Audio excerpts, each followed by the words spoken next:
Hello and welcome to the Wasteland Vintage Roadshow by Scribe magazine. My name is Shane Kanto, your Wasteland reviewer, and this is why I love sitcoms. We were on a break!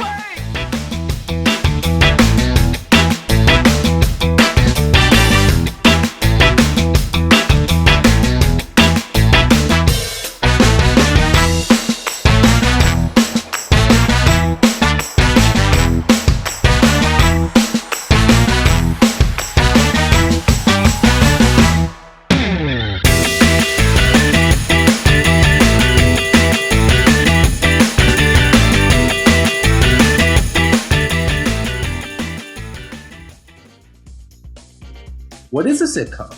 It's all about the situational comedy. They are real-world issues that we can experience on a day-to-day basis. Whether it is at home or at work, we all have crazy, weird experiences that are just ripe for television. This television format has been inspiring audiences for decades now. Even today, there are plenty of 30-minute format comedies that fill up network television and streaming. Let's take things back, way back, to where it all began. Heading back to the 50s, sitcoms have become a mainstay on television. This short-form show was a great alternative to going out to the movies. We got to connect with new families, whether sweet and loving or oddly dysfunctional. We had I Love Lucy, The Honeymooners, and Leave It to Beaver. Icons like Lucille Ball and Jackie Gleason are still favorites today. The 1960s brought about an interesting new approach to these shows. But before that, there was the crown jewel of sitcoms, The Dick Van Dyke Show. Dick Van Dyke and Mary Tyler Moore were the most charming and wonderful couple. They became two of the most iconic duos on television and beloved actors for generations to come, and Dick Van Dyke still has it. Well, let's get back to some of the more interesting shows. It's all about the setup. Stranded on a desert island with Gilligan's Island, throwing a bit of magic to spice things up with I Dream of Jean, country folk taking on the high life in the Beverly Hillbillies, a group of soldiers trying to outsmart some Nazis in Hogan's Heroes, or then some creepy and weird families like the Addams Family and the Munsters. The 1970s brought on some new dynamics with some different kinds of families. I spent many of hours with the Brady Bunch and their combined family hijinks. Happy Days had a retro feel and had the coolest cat on TV, the Fonz. Hey. All in the Family introduced one of the most iconic characters on TV, Archie Bunker, who we learned so much from, his ignorance and mess-ups.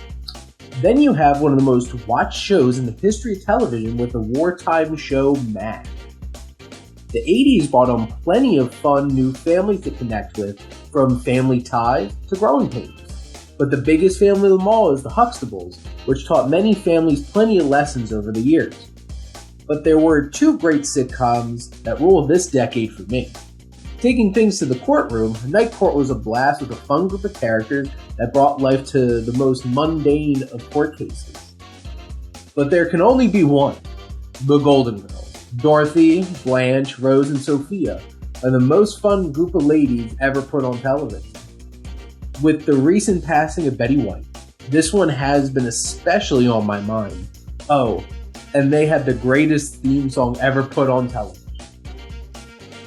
But being a child in the 90s, this was the decade of sitcoms. There are endless shows that I spent hours upon hours watching TV. Full House, R.I.P. Bob Saget, Family Matters, Carl Winslow as King, Home Improvement, Hugh, the crazy Tim Allen sound, Seinfeld, the greatest show about nothing, Boy Meets World, Phoenix, Dinosaurs, Strange Approach to a Show, and That 70s Show, Red Foreman's the greatest TV dad. But there is one of the most popular shows of all time, Friends. I finally saw during COVID, and I could see why it was so popular. There are so many great choices. What a great time to be growing up. A new century brought a new approach to the classic format. Bring on the mockumentary. The Office and its crazy crew of strange characters, including Michael Scott, who just might be one of the most iconic characters of the 21st century, has become one of the most streamed shows, period. But not to be one-upped by another Michael Schur project with Parks and Rec. Bring on Leslie and Ron. Modern Family, Scrubs, Community, Arrested Development, 30 Rock, and Curb Your Enthusiasm are all great shows too. But history is being made with the longest-running live-action sitcom, and It's Always Sunny in Philadelphia. What a crazy crew of despicable people, but they're just so much fun.